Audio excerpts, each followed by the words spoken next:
Without doubt, experience has its merits. But standing with the cliche every now and then that experience is always the best teacher, quite frankly, would be a sweeping statement.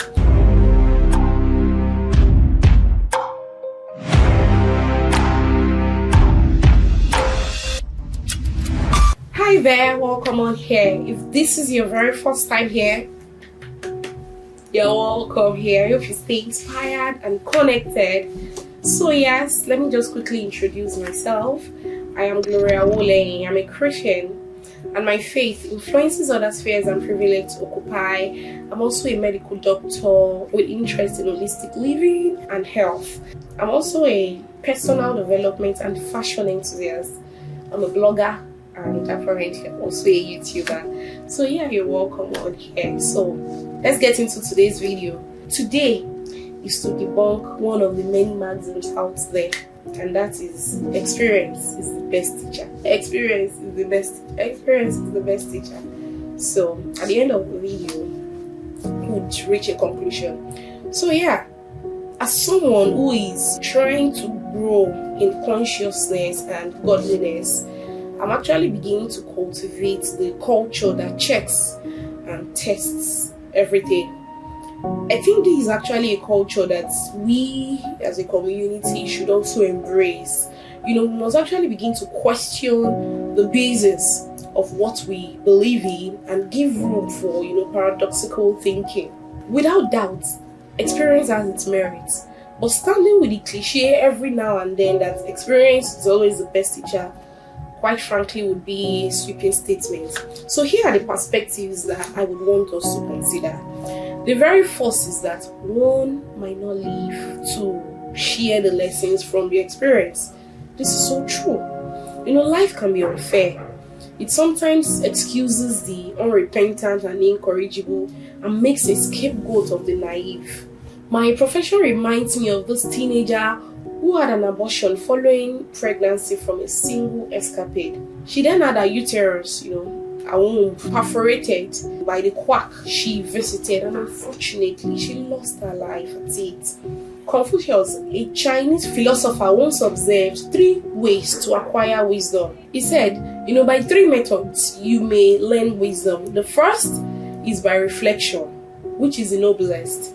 The second, which is by imitation, which is the easiest. And the third, which is the bitterest, which is by experience. The story of Ananias and Sapphira in the Bible buttresses this point too, that one might not live to share the lessons. The second perspective I would like us to explore is that one's experience isn't another person's reality or experience. Yes, we humans, we are quick to using our experiences, as a tool for judging or appraising others. But let's be reminded that our experiences sometimes won't absolutely fit into people's reality. So we should actually learn to cut people some slack, sometimes. We are often admonished, to learn from the experiences of other people, which isn't absolutely bad.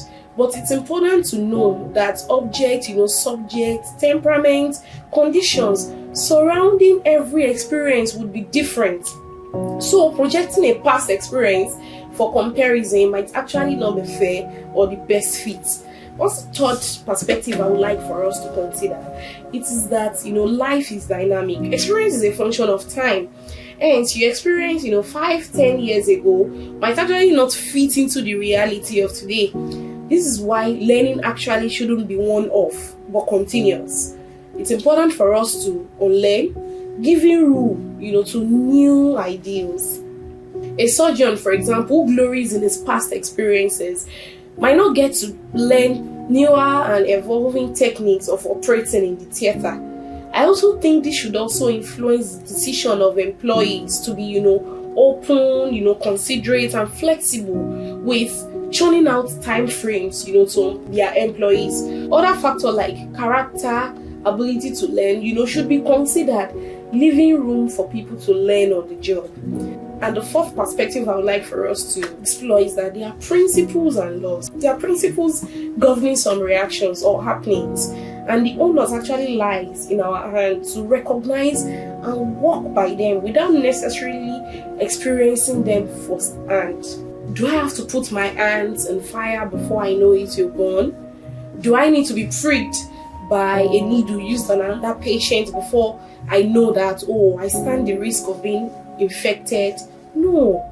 Doing any of this would be foolish, right? Again, is the natural flow of things. A baby needs not, have experience before knowing how to latch and suck from a mother's breast. It's more like an inbuilt reflex. Now, I remember a guy who was asking to be my, when I was in secondary school. And he was like, oh, you wouldn't know how to do it in the future if you don't start doing it now. He had said one of the days, he actually wouldn't mind, discarding biblical principles to satisfy his urge, which is more like the usual reading in contemporary relationships now. To flow that school of thought that permits consummation before marriage so experience can be gained. We need to understand that time is the only difference between now and the future. And if you can start doing it now to gain experience, you can also start doing it in the future to gain experience when married. Sexual experience outside marriage is a sin, and God frowns at it. Do we say since male gynecologists do not have female anatomy and are yet to actually have babies, they have no experience with taking deliveries? No. Statistics even have it that some and most pregnant women in some states prefer to have male gynecologists attend to them than female gynecologists. So what should be done differently from saying experience is the best teacher, experience is the best teacher? First is to research, read and listen to different resources. Learn from someone else's experience. You don't have to experience it firsthand. Then activate the voice of reason. You are intelligent. You do not need to experience some things before you can learn. As a Christian, who should be the best teacher? John chapter 14 verse 26 instructs us. It says, but the helper, the comforter, advocate, intercessor, counselor, strengthener, standby, the Holy Spirit whom the Father will send in my name, in my place, to represent me and act on my behalf. He will teach you all things, and He will help you remember everything that I've told you. Jesus said the Holy Spirit will teach us all things, not just spiritual things alone. He is ready to teach us all things if we would ask Him. Does the Bible absolutely invalidate our experiences? No. Ephesians chapter 5 verse 10 says, trying to learn by experience what is pleasing to the Lord and letting your lifestyles be examples of what is most acceptable to Him, your behavior expressing gratitude to God for your salvation. So as Christians, our experiences are conduits, tools, opportunities and part of our lives that the Holy Spirit uses to actually conform us to the image of God. Just as our temperament isn't the best fix, our experiences are not the best fix. So therefore, your experience isn't the gospel. Don't put it before the gospel. It isn't a yardstick. It isn't a springboard. Else, we risk the complexities of bringing in and fusing different experiences as a template, and that will inevitably bring chaos. Your experience is personal to you. Yes, you alone, and it should be left at that. We may also make a standard of our experience, idolize it, and fail to measure our lives, by biblical standards.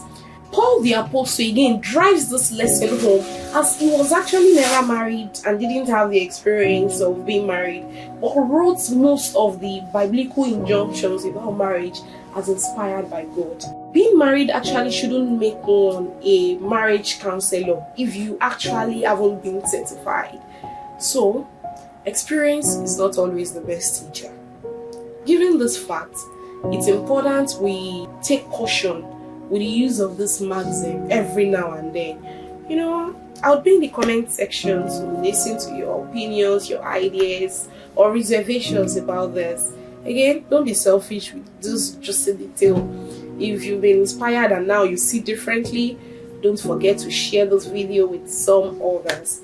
Don't also forget to like and click on the subscribe button. Thank you. See you in the next video.